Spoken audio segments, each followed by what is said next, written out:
Iginiit ni House Speaker Faustino Boji D. III na walang sapat na batayan ng impeachment complaint na hinaing laban kay Pangulong Ferdinand Marcos Jr. Walang batayan. Bakit? Bulag ka rin ba? Hindi mo ba naririnig ang sigaw ng taong bayan? Hindi mo ba nakikita ang mga katarantaduhan na ginagawa ng mga proyekto ng mga kapwa mo mambubutas, mga kapwa mo buhaya, na walang sapat na batayan, dahil anya, ginagampanan lamang ng Pangulo ang kanyang tungkulin alinsunod sa umiiral na Tama, kung ginagampanan niya ang kanyang tungkulin, hindi dapat makakalusot itong mga tinatawag nating ghost project. At hindi rin makakalusot yung mga tinatawag nating mga illegal insertion.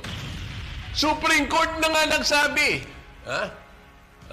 Supreme Court na nagsabi na ang pagdadivert ninyo ng pondo, although ang naka-highlight lang doon ay PhilHealth, pero yun na rin po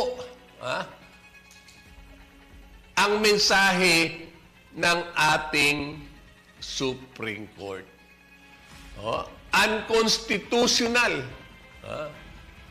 Ang ginawa po ninyo, ninyo na, kasi hindi naman mangyayari yun kung hindi kayo kasabwat. Yung mga paglulustay ninyo sa kaban ng bayan.